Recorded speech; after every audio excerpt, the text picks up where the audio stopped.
عاقبة للمتقين والصلاة والسلام على خاتم الأنبياء والمرسلين محمد بن عبد الله الأمين وعلى آله وصحبه أجمعين ومن تبعهم بإحسان إلى يوم الدين. أما بعد فأعوذ بالله من الشيطان الرجيم. بسم الله الرحمن الرحيم. قل هل يستوي الذين يعلمون والذين لا يعلمون. صدق الله العظيم. وقال النبي صلى الله عليه وسلم: كلمتان حبيبتان إلى الرحمن خفيفتان على اللسان ثقيلتان في الميزان سبحان الله بحمده سبحان الله العظيم. او كما قال رسول الله صلی اللہ علیہ وسلم. محترم و موقر صدر ذی وقار حضرت مولانا محمد ادریس عقیل ملی قاسمی صاحب دامت برکاتہم، اور اسٹیج پر تشریف فرما موقر علماء کرام اور میرے عزیز دینی بھائیوں، نوجوانوں، دوستوں، ساتھیوں، پس پردہ بیٹھ کر سننے والی خواتین اسلام، بالخصوص آج کی وہ خوش نصیب طالبات جنہوں نے حضرت استاذ الاساتذہ کے سامنے ابھی بخاری شریف کی آخری حدیث کی تکمیل کی. یہ الگ بات ہے کہ خاموش کھڑے رہتے ہیں، یہ الگ بات ہے کہ خاموش کھڑے رہتے ہیں، پھر بھی جو لوگ بڑے ہیں بڑے رہتے ہیں، ایسے درویشوں سے ملتا ہے شجرہ ہمارا، ایسے درویشوں سے ملتا ہے شجرہ ہمارا کہ جن کے جوتوں میں کئی تاج پڑے رہتے ہیں. اللہ تعالیٰ ان اکابرین امت کی صحیح معنی میں ہمیں قدردانی کی توفیق عطا فرمائے. میرے عزیزو، واقعی صورتحال یہ ہے کہ جس منہج، مسلک اور مشرب سے اللہ رب العزت نے مجھے اور آپ کو وابستگی عطا فرمائی ہے، اس کا مقام و مرتبہ بہت اونچا ہے. جتنا ہم اللہ کا اس پر شکر ادا کریں اتنا کم ہے. یہ علم حدیث جیسا کہ حضرت نے فرمایا سلسلہ بسلسلہ ہم تک پہنچا ہے. تو میرے عزیزو، یہ جان کر آپ کو خوشی ہوگی اور آپ کا دل مچل جائے گا کہ احادیث مبارکہ ہی نہیں بلکہ ان احادیث مبارکہ کی تشریحات اور توضیحات کو بھی تائید رسول صلی اللہ علیہ وسلم حاصل ہے، جو اللہ تعالیٰ نے حضرات علماء دیوبند سے مجھے اور آپ کو عطا فرمائی.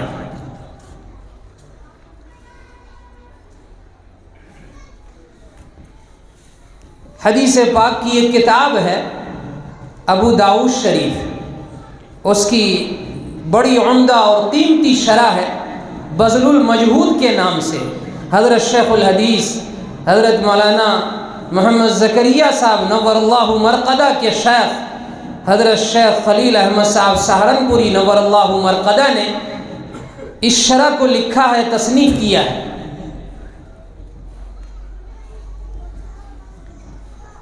آپ کے اجل خلفاء میں سے حضرت مولانا محمد یوسف صاحب مطالعہ رحمۃ اللہ علیہ، جو ماضی قریب میں اللہ کو پیارے ہو گئے، اتنا آپ نے یورپ میں کام کیا کہ جب حضرت کا وصال ہو گیا تو وہاں کے لوگوں نے یہ بات کہی کہ یورپ آج یتیم ہو گئی. تو کسی قریبی ملک کے عالم دین نے حضرت سے فرمایا کہ حضرت شیخ الحدیث نور اللہ مرقدہ سے جب ہماری ملاقات ہوئی تو حضرت نے فرمایا کہ اگر اللہ تعالیٰ تمہیں علم حدیث کی سعادت بخشے تو اپنے اکابر کی تشریحات کو سامنے رکھ کر علم حدیث پڑھانا۔ تو کہا میرے سمجھ میں نہیں آیا یہ شرط کیوں لگائی حضرت نے؟ تو بعد میں لندن میں ملاقات ہوئی حضرت مولانا یوسف صاحب سے، انہوں نے پوچھا کہ حضرت شیخ الحدیث نے ایسی شرط کیوں لگائی؟ فرمایا کیوں نہ لگاتے، بالکل صحیح لگائی ہے۔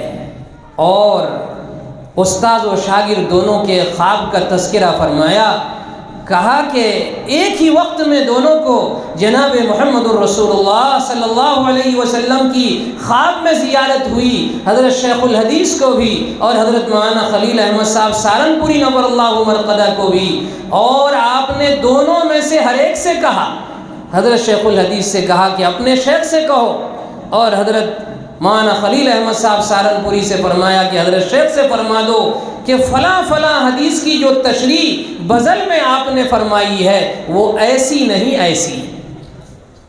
پتہ چلا کہ ایک حدیث کی نشان نہیں فرمائی۔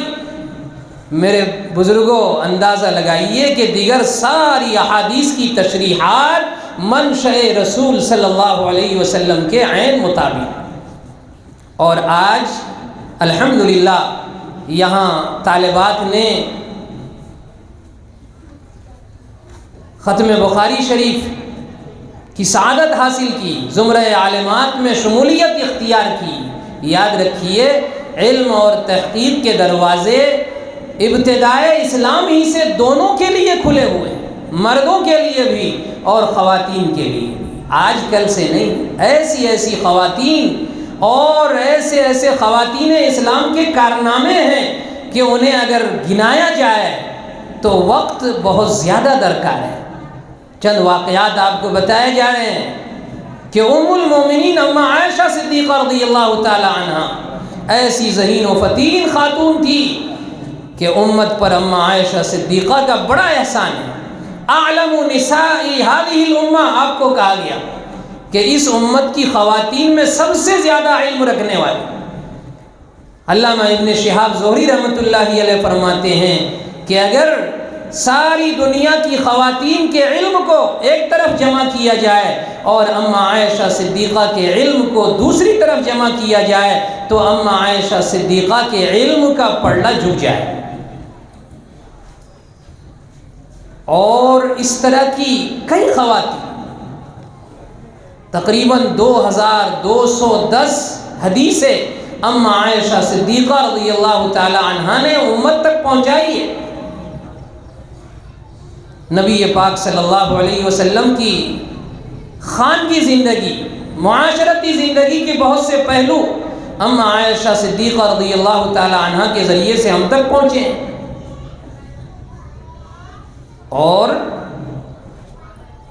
علامہ سمرقندی رحمۃ اللہ علیہ کی دختر فاطمہ، یہ اتنی بڑی فقیہہ تھی، اتنی بڑی فقیہہ تھی کہ جب بھی فتویٰ نکلتا تھا علامہ سمرقندی رحمۃ اللہ علیہ کے پاس سے، اس پر ان کے والد ماجد کا جواب ہوتا تھا، اور الجواب صحیح آپ کی بیٹی حضرت فاطمہ کا ہوتا تھا۔ تحفۃ الفقہاء نامی ایک کتاب ہے، اس کی شرح لکھی آپ کے شاگرد رشید علامہ کاسانی رحمۃ اللہ علیہ نے، تو اتنے خوش ہوئے علامہ سمرقندی رحمۃ اللہ علیہ کہ اپنے اس شاگرد کا نکاح اپنی اس عالمہ فاضلہ بیٹی سے کر دی۔ تو بیٹیوں نے، خواتین اسلام نے بہت کارنامے انجام دیے ہیں۔ امام بخاری رحمۃ اللہ علیہ کی تربیت میں بہت بڑا دخل ہے ان کی والدہ ماجدہ کا۔ بینائی چلی گئی تھی امام بخاری رحمۃ اللہ علیہ کی، لیکن والدہ نے دعا کی جس کے نتیجے میں خواب میں زیارت ہوئی سیدنا حضرت ابراہیم خلیل اللہ کی، اور آپ نے خوشخبری سنائی کہ تم اطمینان رکھو، اللہ تعالیٰ تمہارے بیٹے کی بینائی تمہارے رونے اور تمہاری دعا کی برکت سے ضرور لوٹا دے۔ اس لیے آج کی مائیں غصہ ہوتی ہے تو اپنی اولاد کو بد دعا دیتی ہے. میں یہ کہتا ہوں آپ کو غصہ آئے تو غصے میں بھی اپنی اولاد کو دعائیں ضرور دیا کریں. ماں کی دعا نے بہت بڑے شخص کو بہت اونچے مقام تک پہنچایا جو کچھ بھی نہ تھا. حضرت پیر صاحب فرماتے ہیں کہ جو امام ہیں کعبۃ المکرمہ کے مسجد حرام کے شیخ عبد الرحمن السدیس، یہ کہتے ہیں، انہوں نے اپنا واقعہ بیان کیا کہ میں بہت شریک تھا، اپنی ماں کے ساتھ میرا معاملہ ٹھیک نہیں تھا، بہت پریشان کرتا تھا. ایک مرتبہ ماں نے مہمانوں کے لیے کھانا بنایا تو میں نے اس کھانے میں کوئی چیز ڈال دی، کھانے کو خراب کر دیا. والدہ کو غصہ آ گیا، لیکن وہ مائیں آج کل کی ماؤں کی طرح نہیں تھی. انہوں نے غصے میں آ کر ایسی اچھی دعائیں دی. آج کی مائیں خوش مزاج ہو کر بھی ویسی دعائیں کم دیتی. کہا بیٹے تم نے ہماری ساری محنت ضائع کر دی، میں تمہیں دعا دیتی ہوں، جاؤ اللہ تمہیں خانہ کعبہ کا امام بنا دے. تو ماں کی دعا کا یہ اثر ہوا. فرماتے ہیں کہ اللہ تعالیٰ نے شیخ عبد الرحمن سدیس کو کعبۃ اللہ کا اور مسجد حرام کا امام بنا دیا. تو اس لیے جذبات میں آ کر، غصے میں آ کر مائیں اپنی اولاد کو بالخصوص بد دعائیں نہ دے، برا بھلا نہ کہے. یہ جذبات میں مغلوب ہو کر بد دعائیں دیتی ہے اور بعد میں اس بد دعا کا اثر ہوتا ہے تو ایسی صورت میں پھر روتی ہے، پریشان ہوتی ہے کہ ہماری اولاد پریشان کیوں ہو رہی ہے. وہ یہ بھول جاتی ہے کہ یہ تمہاری بد دعا ہی کا نتیجہ ہے. اس لیے ہمیشہ اپنی اولاد کو دعائیں دے اور ان کی بہترین تربیت کرے. مریم نے دعا دی، صرف اولاد کو نہیں دی بلکہ فرمایا انی اعیذها بک وذریتها من الشیطان الرجیم. اپنی اولاد کو بھی دی، اپنے نواسوں کو بھی دی، اپنی نواسیوں کے لیے بھی دعائیں کرے، پورے خاندان کے لیے، پوری ملت اسلامیہ کے لیے دعائیں کرے. جو نیک تمنائیں اللہ سے مانگے. ماں پڑھی لکھی ہوگی، اپنی اولاد کی صحیح تعلیم و تربیت کرے. اصلاح قوم تمہیں منظور ہے اگر، اصلاح قوم تمہیں منظور ہے اگر، بچوں سے پہلے ماؤں کو تعلیم دیجیے. اگر ہم چاہتے ہیں کہ ہم اچھی نسل دیکھیں اور انقلابی نسل دیکھیں تو میرے عزیزو اس کے لیے ضروری ہے کہ مائیں تربیت یافتہ ہونی چاہیے. میں آج جن طالبات نے بھی تکمیل کی ہے بخاری شریف کی، انہیں بھی دل کی گہرائیوں سے مبارکباد پیش کرتا ہوں اور ان سے درخواست کرتا ہوں کہ آپ معاشرے میں یہاں سے نکل کر جائیں تو دائرہ اسلام میں رہ کر اپنی وسعت کے بقدر ضرور اپنی سہیلیوں اور اپنے ملنے جلنے والی بچیوں اور اپنے خاندان کی اصلاح اور تربیت کی کوشش کریں. جو اللہ تعالیٰ نے جوہر تمہیں دیا ہے، اللہ تعالیٰ نے جو مادہ تمہیں دیا ہے کہ عورت کسی چیز کو منوانے پر آ جاتی ہے تو ایسی صورت میں وہ منوا کر رہتی ہے. اور عام طور پر آدمی عورت کی بات کو ٹالتا نہیں ہے. حضرت موسیٰ کا جو واقعہ قرآن کریم نے نقل کیا ہے وہ اس پر شاہد ہے کہ امرأت فرعون نے کہا تھا قرۃ عین لی ولک. فرعون کی بیوی نے کہا تھا یہ بچہ میری اور تمہاری آنکھوں کی ٹھنڈک ہے، لہذا فرعون نے اسے قتل نہیں کیا. تو منوانے کا جو جذبہ خواتین اسلام کو اللہ نے دیا ہے وہ اس کا مثبت استعمال کرے، دین کے سلسلے میں اس کا استعمال کرے.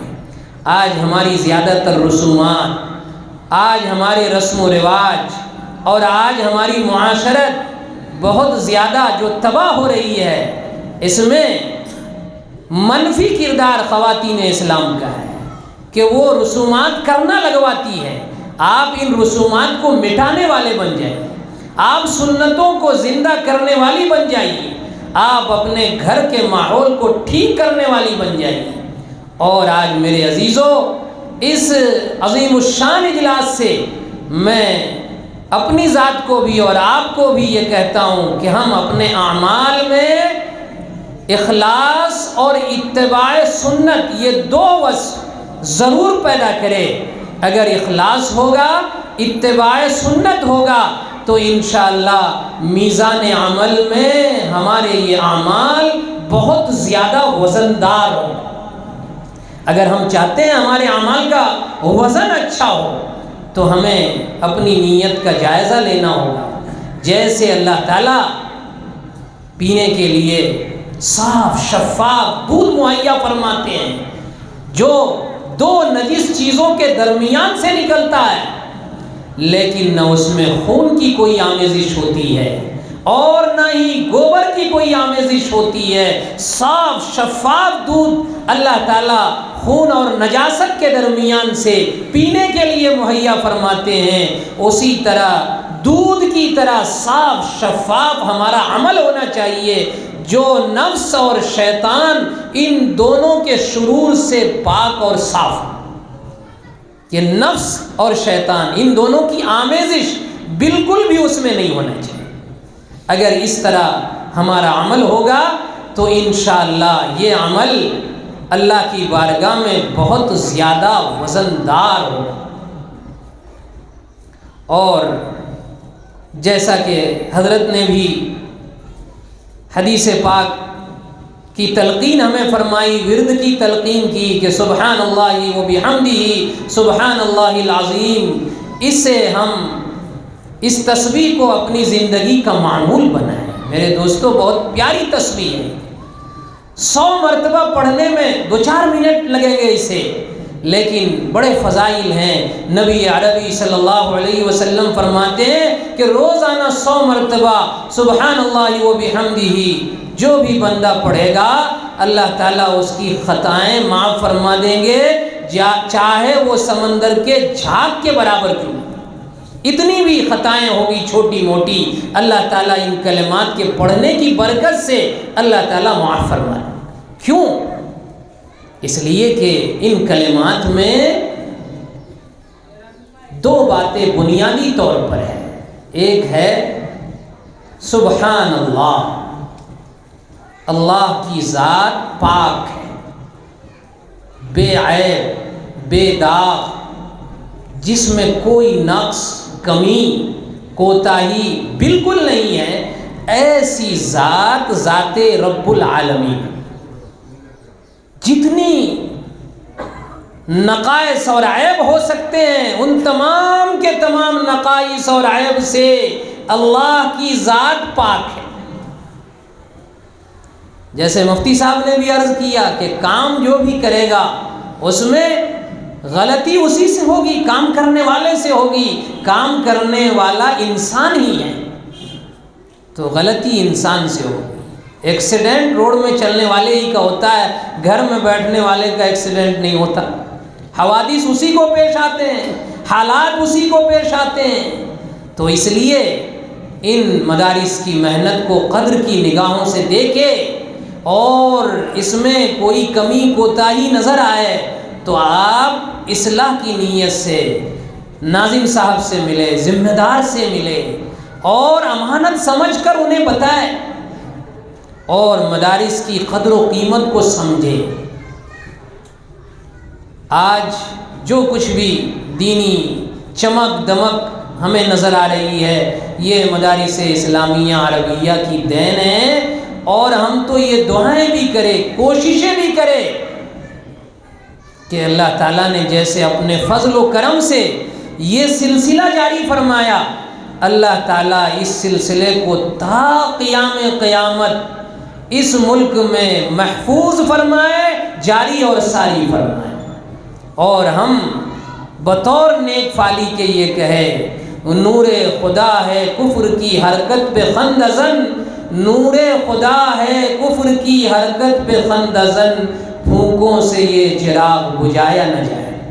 کوششیں بہت تیز چل رہی ہے، لیکن اللہ رب العزت کے یہاں تمام تر کوششوں کا میرے عزیزو جواب ہے، لیکن ہم یہ سوچیں کہ کہیں ہمارا شمار بھی انہی مخالفین میں نہ آ جائے۔ اللہ ہمیں محبین کی فہرست میں ڈالے، اللہ تعالیٰ ہمیں مدارس سے محبت کرنے والا بنائے، اللہ تعالیٰ ہمیں مدارس کو محبت کی نظر سے دیکھنے والا بنائے، اور اللہ تعالیٰ علماء سے بغیر کسی عذر شرعی کے بغض رکھنے سے ہماری حفاظت فرمائے۔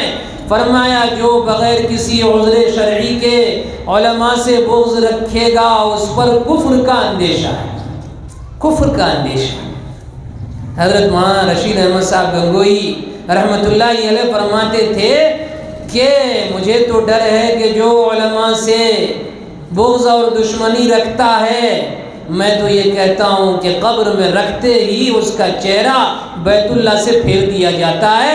تمہیں یقین نہیں آتا ہے تو مجھے کوئی ایسی قبر بتاؤ جو علماء سے بغض اور دشمنی رکھتا ہوگا، میرے سامنے کھود کر دکھا دو، میں تمہیں بتا دوں گا کہ اس کے چہرے کو اللہ نے بیت اللہ سے پھیرا یا نہیں پھیرا۔ میرے دوستو، اللہ ہماری حفاظت فرمائے۔ اور آگے فرمایا وہ بحمدہ، کیا ہے؟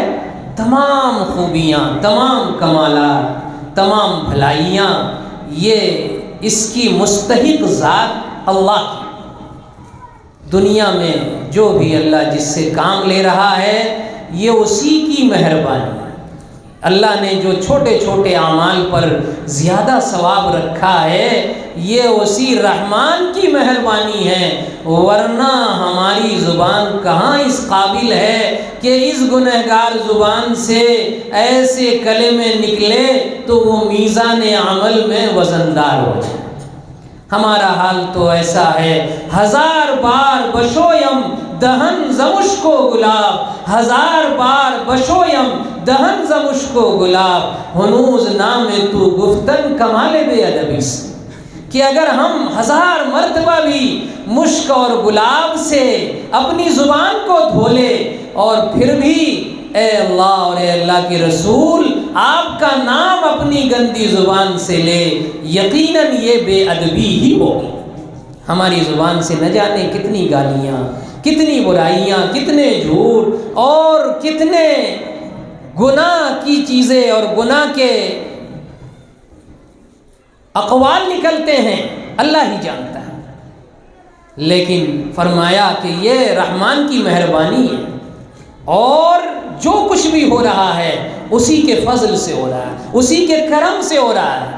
آپ لوگوں کی کوششیں رہی ماشاءاللہ کہ یہ ادارہ اتنا زیادہ ترقی کر گیا، قابل مبارکباد ہیں مولانا محمد ہارون رشید ملی صاحب جو اس ادارے کے ناظم ہیں، بانی ہیں۔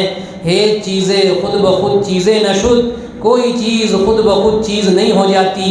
ہم لوگ تو باہر سے آ گئے، اکابر علماء کرام بھی تشریف لے آئے اور ماشاءاللہ سجا سجایا میدان ہمیں نظر آ رہا ہے، علماء نظر آ رہے ہیں، عوام الناس نظر آ رہی ہے، لیکن اس مجلس کو سجانے میں، اس ادارے کو یہاں تک پہنچانے میں کتنی مشقتیں، کتنی تکلیفیں، کتنے حالات اور کتنے مجاہدات و ریاضات برداشت کرنا پڑے، یہ حضرت مولانا ہی جانتے ہیں اور آپ کے رفقائے کرام ہی جانتے ہیں۔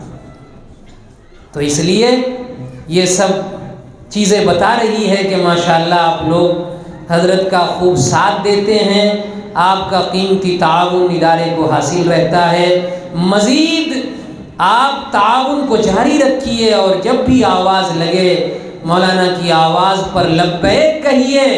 میرے عزیزو، آقا نے جہاں یہ فرمایا تم میں سب سے بہتر ہے وہ جو قرآن کو سیکھے اور سکھائے، حضرت اقدس مفتی سعید صاحب پالن پوری رحمۃ اللہ علیہ فرماتے تھے اس حدیث کا مصداق وہ غریب اور وہ نادار، وہ مزدور اور وہ محنت کرنے والا نوجوان بھی ہے جو مدارس اسلامیہ کو اپنے قیمتی تعاون کے ذریعے سے تقویت دیتا ہے، وہ بھی بالواسطہ قرآن کریم کو سیکھنے اور سکھانے والوں کی فہرست میں انشاءاللہ کل قیامت کے دن شمار کیا جائے۔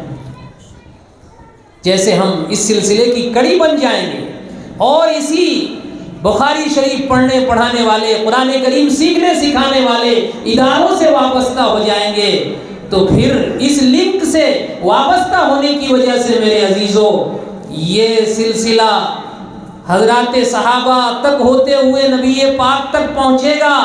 جس اسٹیشن پر اس گاڑی کا انجن ہوگا، ہم جیسے گنہگار ڈبے بھی اس سے منسلک ہو جائیں گے، انشاءاللہ ہم بھی اسی پلیٹ فارم پر پہنچیں گے، چاہے ہمارا مقام و مرتبہ بہت پیچھے ہو۔ لیکن اگر ہم نے اس نسبت کو باقی رکھا اور اپنے آپ کو مدارس اسلامیہ سے محبت کرنے والوں میں رکھا، تو انشاءاللہ اللہ تعالیٰ کل قیامت کے دن ہمارا حشر بھی انہی قرآن کریم کے حاملین اور قرآن کریم کے محافظین میں فرمائے۔ تو چونکہ حضرت مولانا کے خطاب کے بعد، درس بخاری کے بعد کوئی بات کرنے کی ضرورت نہیں تھی، لیکن یہ ہمارے بڑوں کی وسعت ظرفی ہے کہ وہ اپنے چھوٹوں کو موقع دیتے ہیں، ان کی حوصلہ افزائی کرتے ہیں۔